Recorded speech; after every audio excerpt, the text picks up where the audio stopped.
All right. Welcome.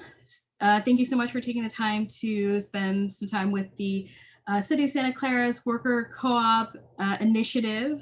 My name is Mo Manklang. I'm the Policy Director of the U.S. Federation of Worker Cooperatives. And we're here today to go through the fundamentals of the worker co-op model. So you'll have a ton of time today to soak up everything from the kind of the base level of being very new to worker cooperatives, and there'll be plenty of time for questions and answers at the end. I am going to pass it over to Robin Sahid from the City of Santa Clara just to do a quick welcome and some context for the city's Worker Co-op Initiative. Thanks, Mo. Hi, everyone. Good afternoon. I'm Robin Sahid. I'm assistant to the city manager with the City of Santa Clara. Thank you all for taking the time to be here today. On behalf of the city and our partners here today, I'm pleased to welcome you to today's event. Our Worker Cooperative program is geared towards supporting locally owned businesses at risk of closure. Initially, our Worker Cooperative program was thought to be primarily a succession planning tool to help keep businesses growing and thriving in our community. However, with the onset of COVID-19, we quickly realized this is also a powerful tool for businesses as we move into recovery. I'm excited for today's session because it marks the kickoff of our summer educational series. And the goal of this series is to start taking a more in-depth look at some of the key steps a business will need to take or consider when moving to this model. And if you're joining us for the first time today, I just wanted to remind you that if you visit our webpage, it's santaclaraca.gov/worker cooperative. I think there's a slide at the end that has it listed.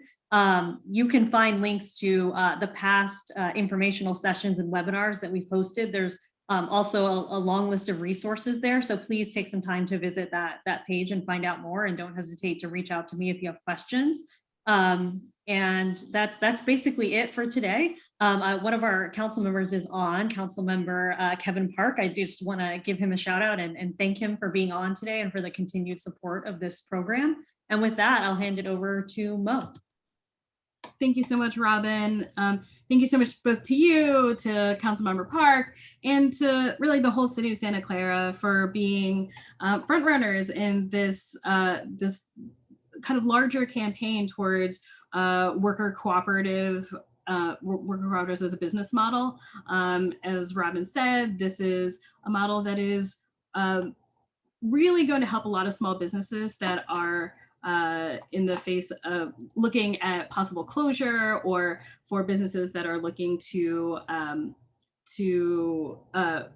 transition from the original ownership, and even for businesses that for people who are looking to start a business, right? So as people figure out how to re-enter the workforce, whether it's right out of college or looking to start a business post-COVID, the worker cooperative model offers a really strong opportunity to create an equitable workplace that really takes into consideration not just the financial bottom line, but the well-being of the workers throughout the process as well. So we're going to do not go-arounds, but we want to have people just share a little bit in the chat about who are you, what organization are you with, how many workers are in your business. I'm putting these prompts in the chat so that people can participate as you come in. We just want to know a little bit more about you and why you're here, and how we can tailor this session to make sure that we're answering all of your questions. We'll have a presentation at the end. We'll have a presentation for the main portion, and then at the end, we'll have all the Q&A. So I will be holding all of your questions, and then we'll go through those at the end of the session. And then, of course, we will always be available to answer questions afterwards. So today, you're going to hear from me. Again, my name is Mo Manklang. We're also going to hear primarily from Matt Feinstein, who is the Co-op Clinic Manager for the U.S. Federation of Worker Cooperatives. I'll actually just let Matt do a little bit of an intro about yourself and what you do at the Federation. Sure, yeah. So I'm here in Central Massachusetts, and I've been doing co-op development also in a mid-sized city for many years. So happy to be here with you all. At the U.S. Federation of Worker Co-ops, I work with the Co-op Clinic, which is the technical assistance program at the Federation, where we support startup cooperatives converting businesses that are looking at the cooperative model and democratic workplace model. And we offer a series of webinars, and we coordinate a network of peer advisors, people with experience in cooperatives that also uh, support other cooperatives. Thank you so much, Matt. So we're just going to dig right into this. So like I said, we'll have plenty of time for questions at the end.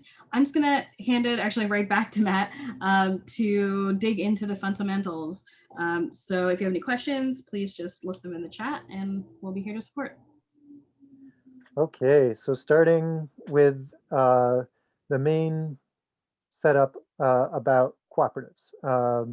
Thinking about the different types of co-ops to start out. There are consumer cooperatives where people buying together have come together to meet a need in the community. You may be familiar with uh, healthy food, retail stores that are set up as consumer cooperatives, or lots of other models around that. Producer cooperatives are where people are selling and marketing together. So that's common in agricultural industries and other arenas as well. And there's some large producer co-ops around, like I said, in agriculture. And then there's worker cooperatives where folks are working together and owning the business as the workers. And we'll be focusing on worker cooperatives today in this presentation, but know that there are also multi-stakeholder cooperatives, people sometimes called hybrid or consumer-owned cooperatives that mix some of these or have multiple classes of membership within their cooperatives. Next slide. And why do people start or convert their businesses to cooperatives? Well, they're looking to really solidify good work, fair pay, job security, and the community. And taking community into account is a really key component. So a co-op that's doing it well has all of these, but in the beginning, they may emphasize one over the other. Maybe it's really around the pay issue for a certain cooperative, and maybe later they're able to really build in the community component, for example. Next slide. And there's two components of worker ownership. The financial benefit, where we're talking about the ownership situation and the profit sharing and those kind of financial components of the business. And then there's the governance, the democratic governance of a cooperative, and collective decision-making power. So worker co-ops have both of these components. Employee stock ownership plans or employee-owned companies may have the joint ownership component, but may not have elected to have a democratically controlled component. And then there may be a nonprofit organization that is democratic, and they have workplace democracy in their workplace, but they don't have the joint ownership or the profit sharing components. Um, but uh, but worker cooperatives have both of these components. Next slide. There are many cooperatives, worker co-ops in the US currently. We've been able to verify 465 of them in our latest census, and we have over 300 members in our federation. But there are many in the process of converting or starting up, or that have not connected to these movements yet. And so uh, we can say safely that there's over 900 in the US. And that represents close to 10,000 estimated workers. So compared to other co-op sectors, it's not huge, but it's a growing movement and one that is established in throughout all the whole country. Next slide. What are some key components of a successful worker co-op? That people are organized democratically, like we mentioned before, that they're running a profitable business, that it's a successful and sustainable business, and that it also has benefits to the community. And if they're doing all three of those, it's considered a successful worker co-op. They may emphasize one over the other as they get going, or as in different stages of their cooperative, but we really look for each of those components. To give a quick example, here in Massachusetts, um, a group came together that was concerned with food in the waste stream, and there weren't enough composting and food rendering companies in the area. And there was also the need for dignified work for Black and Latino workers. And so they joined up and formed Cero, and it was a whole community effort to finance this cooperative that runs a whole fleet of trucks and compost company, and it's doing well. And so they both came from this mission for the community around climate and food waste issues, but they also were really about the worker opportunities for good paying jobs, and those came together. Um, so when we talk about conversions, we're talking about an existing business that is looking to convert into a cooperative. And it's a whole transformation, right? Um, you're going from this caterpillar into a messy cocoon stage, right? There can be some emergent processes, but the result is often a really beautiful butterfly. Um, and it's an opportunity to really keep some components, some core components and legacy of the business, but also think about something new and lasting. um, and uh, we see both workers that are looking to, like, owners of companies that are looking to grow and share the ownership model with other workers in the business.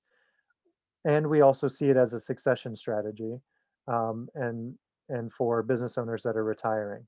And sometimes in between, people that are looking in the long term and want to democratize and share ownership now and know that it will also be a strategy in the future.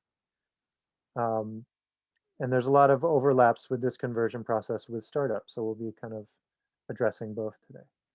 And when we look at the different options for a converting business, or a business that's looking at succession options, looking at legacy, they could sell to their family members, but an acquisition or closing down would not preserve that legacy, where worker ownership is a good opportunity. Same with market value. You may or may not get a good market value, but a sale to the workers, you do a full valuation process and can get a good value for your business. And then there are tax benefits too for worker ownership, not just in the employee stock ownership plans, but worker cooperatives too. Um, and it's an opportunity to retain, the employees and certain culture components that you would want to maintain in your business. So it really hits a lot of the main considerations that business owners are looking at in a succession situation. Just to walk through, next slide, around the kind of process. It looks a little different for each conversion, um, but uh, this is sort of the overview of it. First, the both the owner and the workers will be in an exploratory phase, right? They will be um, figuring out what's the interest of the owner. Do they have a specific timeline or needs that need to be taken into account? And then what is the real interest from the workers? and do they feel ready to really explore this? Um, and then in the assess phase, it's a best practice to form a buyout exploratory committee, and they would start um, practicing this inclusive decision-making practices as they form their committee, right? Getting ready for later good governance. Um, the best practice is to get evaluation of the business from an outside entity at this phase pretty early on, so that it doesn't come as a big surprise to either the workers or the owners that there's going to be, a serious valuation, and that will be in consideration of the buyout deal. And then you want to get something in writing at this phase too. At the end of the assess phase, if you can get a letter of intent in place and really have a commitment to go forward. And then you start to get the other advisors involved. Uh, Co-op developers such as Project Equity or Democracy at Work Institute, or folks here involved in the Federation. Um, and you also want to look out for the right kind of professional support around accounting and legal. So lawyers that understand this process of conversion, and CPAs that can help you find the right tax situations. Um, if you could go back. And then a transaction happens. It's not kind of unlike buying a house. You do the workers vote, the owners sign, you get the documents, you celebrate this moment of transaction, but then you really have to look for ongoing support, and building that culture, and that component can't be forgotten. Next slide. Uh, I mentioned a few of these partners as co-op developers and finance partners that are available and are actively working on this conversion. And there's a whole collaborative nationwide that is there to support this process. So the Workers to Owners Collaborative has lots of great partners, depending on the type of conversion that's happening. There are folks out there to support. And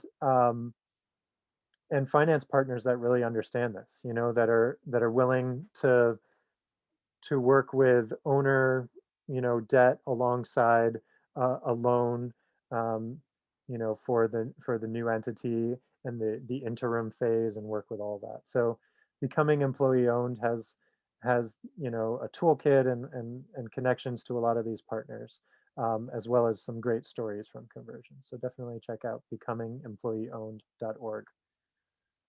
And these, there are folks working in the food and beverage, farming, manufacturing, tech, construction, childcare, grocery, cleaning, pet services, and solar, and many other industries. So we're seeing it in all sorts of industries across the US. Next slide. To give one concrete example, again here in Massachusetts, because I'm familiar with it, um, was a successful conversion where the business owner was retiring. She had run a successful design and hardscape and landscaping company, um, and she was looking to find a way to preserve the legacy of the company she had built, and had a good relationship with her employees, and set up a plan over the course of a few years to convert it into a cooperative. And they, have many workers. Um, I think they had about 20 workers at the time of conversion, um, and they, uh, elect their board of directors, who oversees their co-CEOs, and they're running a successful business now, several years after the conversion. They've really learned some depth of understanding and around management models and profit sharing, because they have successful quite a bit of margin in their work.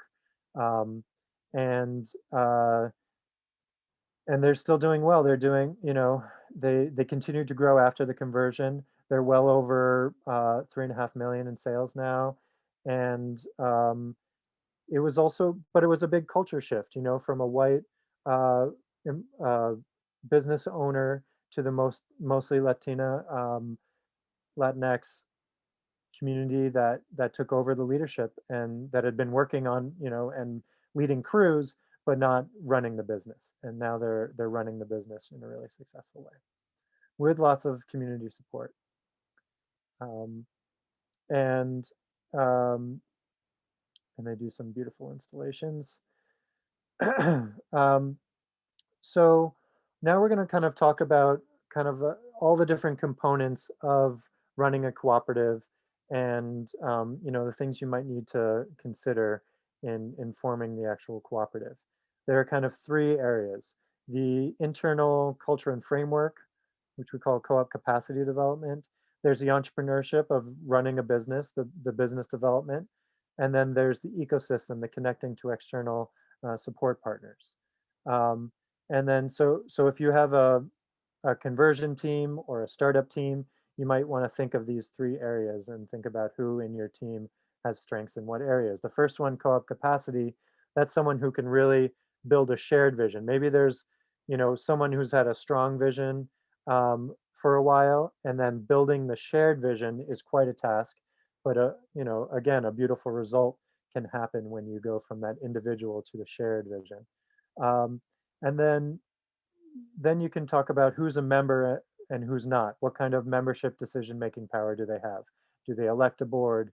What other, do they make decisions annually about their profit sharing? Those kind of things. So, um, and then really sharing the work. How is the work distributed, and what are the systems of accountability that you have? And then next slide. So this person's also building, this shared vision. They're forming maybe a learning group, and they're setting up these regular meetings with regular agendas. Um,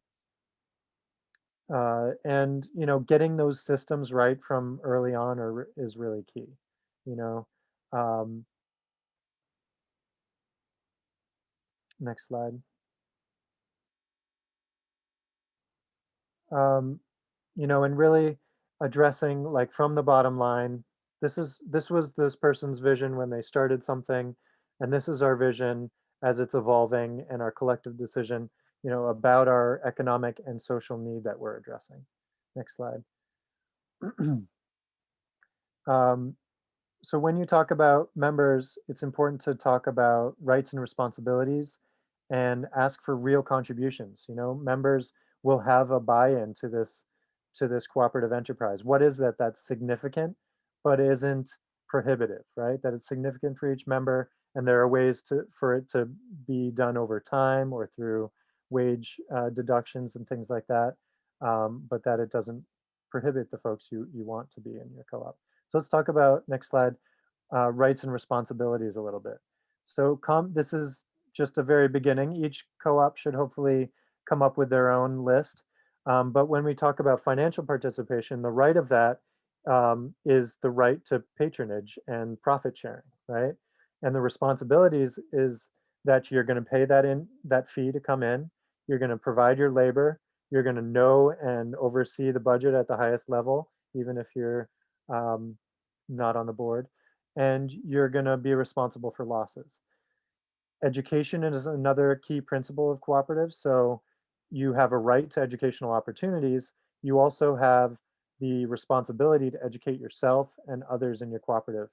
Um, in terms of governance, right, the decision making and who's in, who's out, membership, you have a right to vote and to run for the board. But you also have a responsibility to participate in that voting. And autogestión, self-management, self-organization, right? This idea that we can do it ourselves and think about beyond the just voting a representative and not being participating. This is something that's an ongoing participatory action. Information needs to be shared around bylaws, policies, financial information. Are you able to do an open book management kind of setting in your cooperative? Is that going to be a shift? Are you already doing that to a certain degree? And then information transparency is key. That's a responsibility to share that kind of info. And it's, a lot of this is about leadership development too. Delegating work, like we mentioned before, this person that might be in charge of this area or a team that's doing the co-op capacity development is really figuring out the tasks when they're due by, and if they're not being done, understanding, what's going on underneath and shifting the work and or information flows. Next slide. Accountability systems are really important to have early on, like we were just mentioning around the tasks. Um, but also, checking in if someone's not able to do the tasks or they're um, doing things that are harming the enterprise. Do you have systems now that you're a more democratic organization? Do you have the systems to hold each other accountable? Do you have grievance processes? Do you have a way to put someone on notice or even terminate someone if needed in a way that doesn't drag down the whole operations? So setting up those systems early on is key. So that's the co-op capacity development area. And then we also want to think about the business development, next slide, um, component. So this is someone who's really looking at the uh, running a successful business. Um, how do you continue to create value for your customers, right? In the startup phase, this could be overlooked. Uh, but then also thinking about some cooperative specific arenas around the right legal form, um, capital and management. Let's dive into those a little bit more in the next slide. Um, so creating value, right? This is really thinking about a customer centric way to set up your business operations, your products or services, right? And dealing with solving dissatisfaction and things like that. What are you providing that others are not providing? Are you more efficient, cost effective, best in quality or that kind of thing? So the core components very similar to running any other small business. But what is unique about cooperatives, next slide, is thinking about the right legal entity that supports the cooperative model. And this uh, first, a best practice we found is not go straight to a lawyer when you're just exploring, right? You want to answer a bunch of questions first. You want to think about how are people becoming members? How are they going to be making decisions? What kinds of decisions will what kind of people in the company be making? Is there a cost to join? What is this membership track? What might it look like? How are profits going to be divided? Um, Profits are typically divided in worker cooperatives based on numbers of hours worked. Um, and does that work for your setup? Um, and will you need outside investors? Because all of those could impact the type of legal entity. Um, in California, you have cooperative corporations that might be a good fit, but plenty of cooperatives also use LLCs. So then talking to the legal experts to find the right entity once you've answered a bunch of those questions. Um, and let's see, yeah, next slide. So just not to get into too much of the weeds about how money flows through a cooperative, but to just share that there is a mechanism that is pretty unique to cooperatives where you avoid double taxation, but you have a mechanism to reinvest the surplus or profit into the cooperative in a way that can support the cooperative and the individuals. So let me just walk through how it goes real quick. You have surplus, that's any profit that's generated by a member. If you have profit generated by other members, it's just like you pay corporate tax on that goes into the collective account. But this surplus, you have a choice point. Some of it can go into your collective account. You need to reinvest that into the company. And some of it will be allocated, and this usually happens on an annual basis. Some of it will be allocated to member patronage. And then you have a second choice point, right? Some of it will be paid out in cash to at least cover the taxes, and some of it can be reinvested into the company in internal capital accounts or individual capital accounts. And so those show up on your balance sheet. It's reinvested, but but it's taxed at the individual level. So again, you don't have the taxation both at the individual and the corporate level, just one, but you do have this mechanism. And the IRS calls this subchapter T. And so worker cooperatives are eligible for this taxation purpose. You don't need to know all the details of this, but know that this mechanism exists and that an accountant can help set up the system for you. Next slide.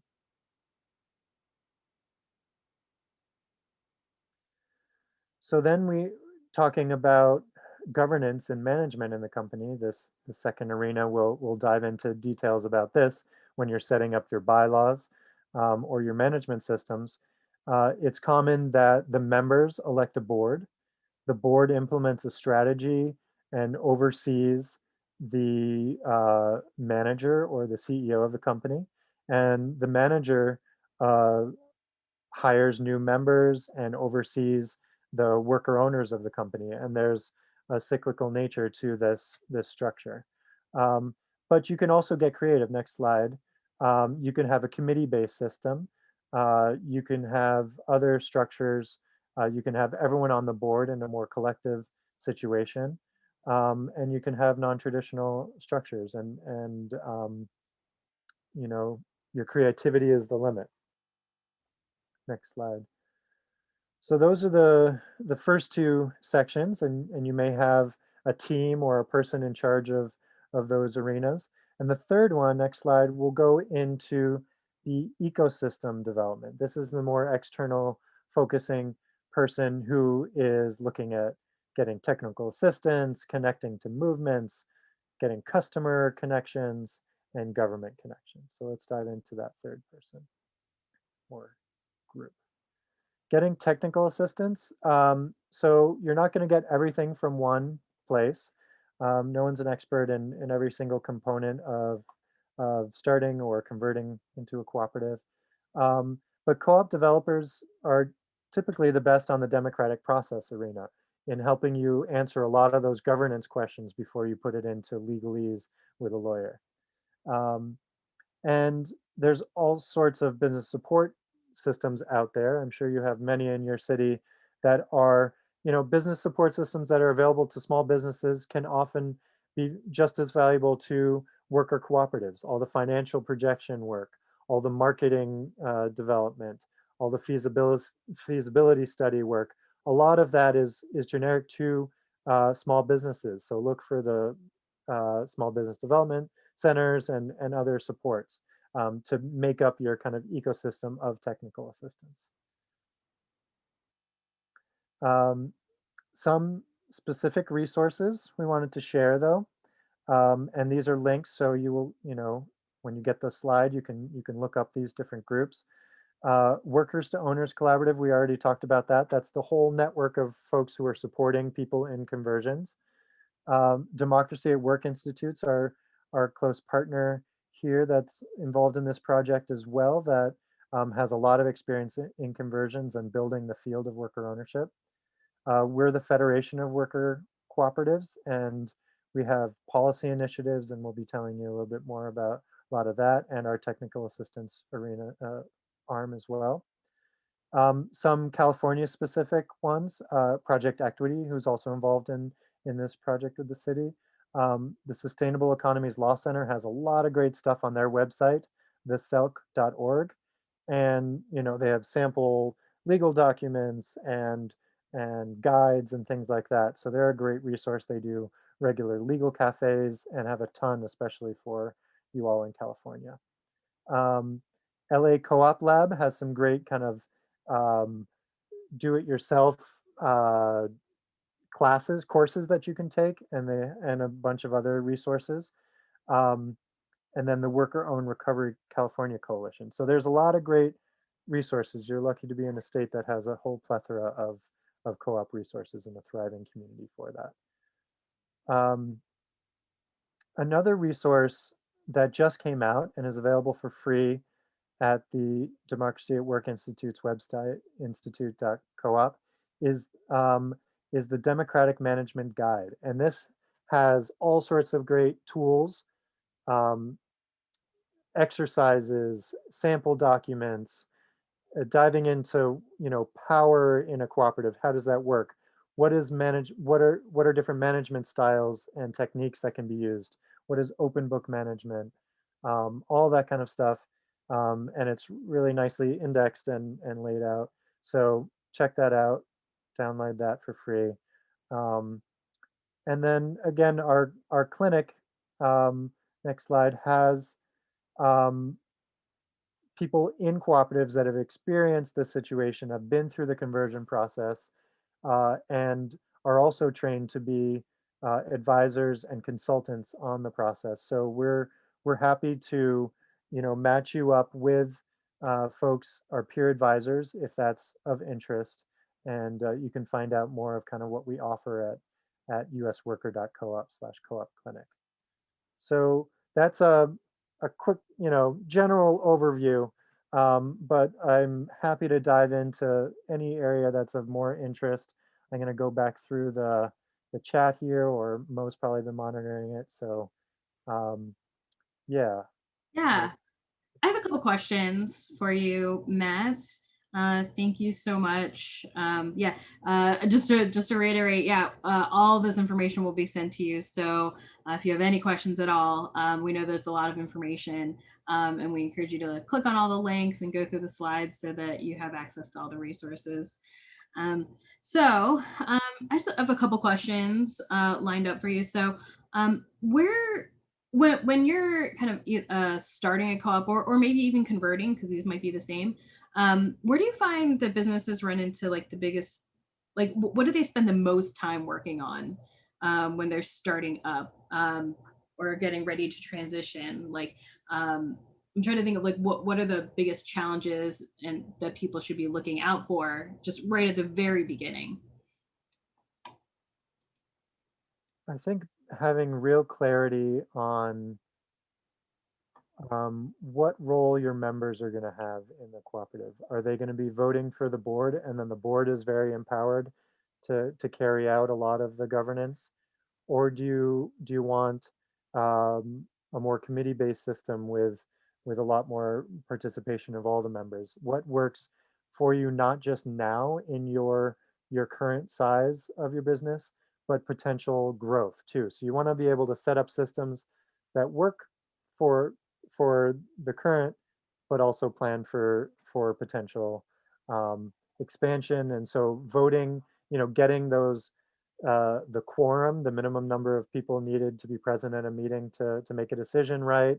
The quotas that you have for your decision making. So a lot of that governance work, the details of that, if it's done well, you're looking at each of those. You're not just taking a template bylaws and saying, oh yeah, this should work for us, but you're really thinking, okay, this works for us now with our, steering committee of 8, but this will also hopefully work for us when we're a 25-person company or beyond. So yeah, setting up those systems of governance and practicing real inclusive decision-making processes from the beginning, um, and setting those up for longer term governance. So how do you have, um, how do you really share information in a way that people feel prepared? How do you send out proposals ahead of time?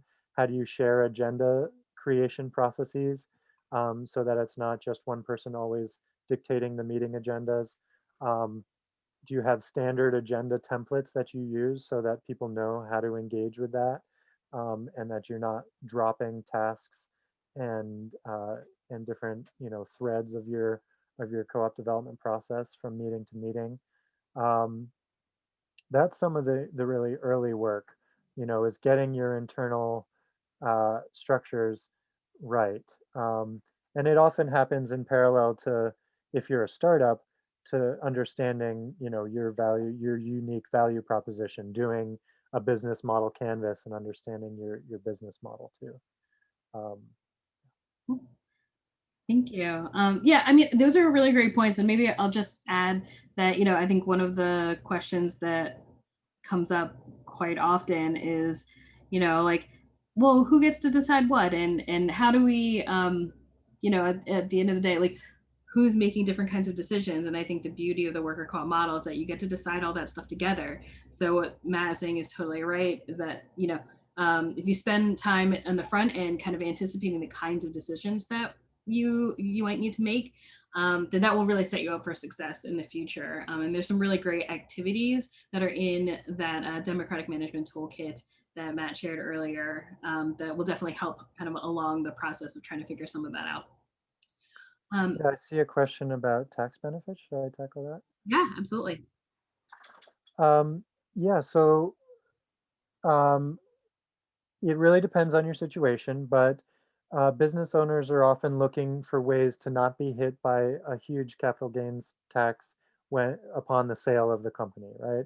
And so there's a mechanism called the 1042 rollover that worker cooperatives are eligible for that defers some of that tax, or relieves some of it if it's passed on to heirs of that owner, that selling owner. That's one example of it.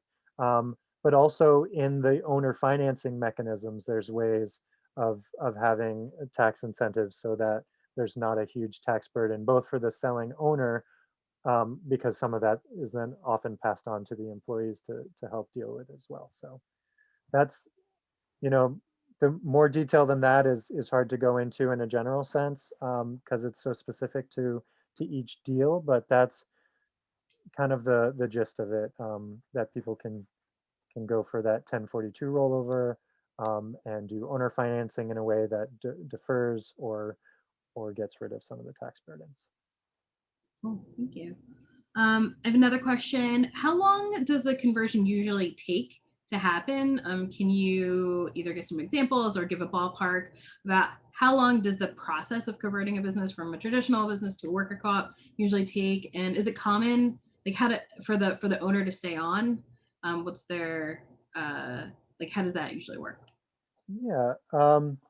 Well, answering the second one first, and it is common for the owner to stay involved some way in the business, whether it's in a consulting role, right, to make sure that there's real the business relationships that the owner was holding are passed on, um, or that management structures can shift in a more intentional and ongoing way. Um, and it's also common. I was part of a conversion here in central Massachusetts of a brewery where the owner wanted to stay in and grow the business, and so yeah, he's still involved in the company, along with other workers who were helping run the tap room and brewery. Um, and as a full owner, he had put in all this extra startup, vision and equity, but was able to find ways to get compensated for that felt okay, to be able to stay in and be an equal owner now, along with the other workers. Um, and so yeah, you have both of those. It's not ideal that an owner just pieces out right away, but there are examples of that happening, especially if the owner has built in some some employee participation in the management already. If that culture is already there, then that can happen quicker. And so that kind of gets to the first part of the question. If you're starting from a company that was starkly, employees over here and ownership and management over here, then that can take a while and should take a while, up to 3 years kind of thing for a conversion. But if there's already quite a bit of participation in management and oversight of finances from the employees, if there was a lot of sharing of information already happening, um, you know, conversions could happen, and you put some resources behind it and find the right professionals, it can happen as quickly as 3 months. But typically it's a 6 to 2 year kind of process, usually in that range. Um, and again, longer is good for building that culture, but sometimes there's a specific timeline you got to meet. Yeah. And along those lines of kind of building the culture and the knowledge it takes to convert to a cooperative, do you have any specific suggestions for resources to learn basic cooperative bookkeeping? Maybe I'll contextualize more into like how do you help um, employees in the instance of a conversion to kind of understand a little bit more about the company finances so that they're set up to actually be able to be an owner. Hmm. Yeah, it's best practice to set up a really intentional process for that, for overlapping and shadowing the process of, the owner might have been doing all the financial reports and reviews. Um, and so then a management team might need to be doing that with the owner for several quarters to understand the trajectory of the business and the financial uh, decisions that are made, monthly or quarterly. Um, but then as it relates to a co-op specific bookkeeping process, we're lucky to have a bunch of great, financial resources out there, including bookkeeping worker cooperatives that are set up to train bookkeepers within, companies. So they can do a whole, training series for your finance person, or your bookkeeper within your company during that conversion process and help you set up the right system. Someone that really understands the internal capital account system, someone that really understands patronage and how that works within a cooperative. So you don't need to, not everyone in the co-op needs to be an expert on all of that. But you can either contract a bookkeeping company to keep it in shape and to be in there in your books on a regular basis, or to train up someone internally. And one more. Again, in the case of a conversion, do you find it's most helpful to have, when you're kind of broaching the subject, right? So if I'm an owner who's thinking about selling their business to their workers, and this is coming from me, right? Is it best to have the conversation with a few people, or like the whole staff all at once? Is there any kind of like rhyme or reason to whether you should get buy-in from some key people first, or just making it kind of an open call? I don't know if I know the answer to that, and it probably, as an owner that's working day to day with the other employees in your company, that culture best, whether it makes sense to reach out to some longer term people, or some folks who would be excited about it, and then they could broach it with some of their coworkers. Um, I know you want to be careful not to just spring it on everyone all at once. Say, hey, you know, we're thinking of doing this, and are you ready to do it next month? Because in this, we're not we're not raised to think that way in this culture, that you know from one day to the next we could go from having a job, um, to being a business owner of that job.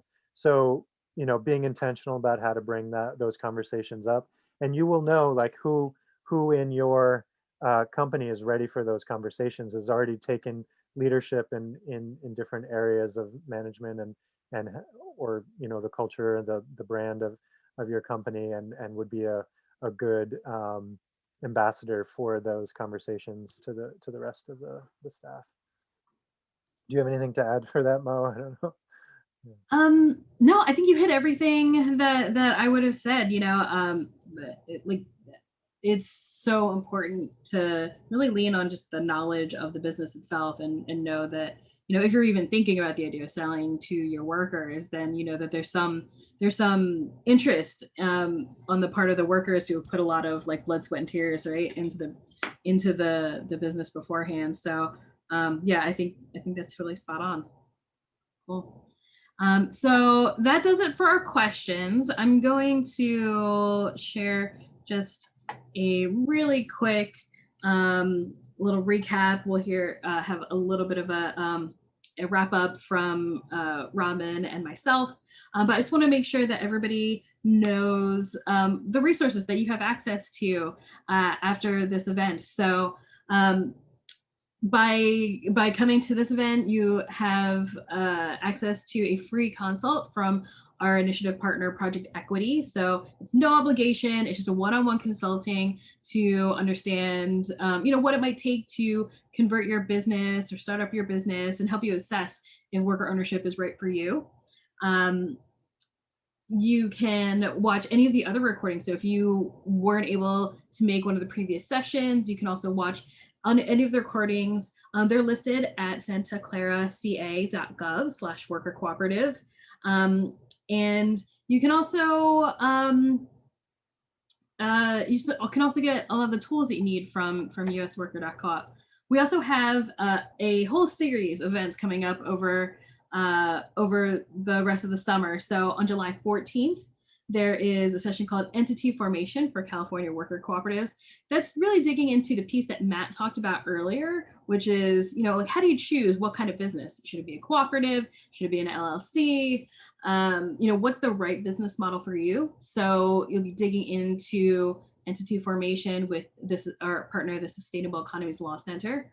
On August 9th, the session will be legal steps in a worker cooperative conversion and business owner forum. So you'll get to know some of the legal steps in actually converting your business. You'll actually get to hear from business owners who have started who have converted their business. So you'll get to hear a little bit of real life experience and be able to ask questions directly to a selling owner. And then finally, on August 26th, we have financing for worker cooperatives. And that'll be a session that's specifically geared towards California cooperatives, and particularly what's available for businesses in the city of Santa Clara that the kind of like helps you understand where might you get the funding to be able to support this kind of work. So there's a full lineup. There are plenty of consultants standing by to help you and your business and your workers along this process. Maybe I'll pass it to Robin to do a quick thank you. So I'll pass it on to her to close us up, but I just want to thank everybody for your time and attention today. So Robin, I'll pass it to you. Thanks so much, Mo, and thanks, Matt, and thanks, Michael, for your time. I can't give you enough, praise for the help you've given us here at the city, and to those of you on the phone that joined us today. Again, thank you for your support.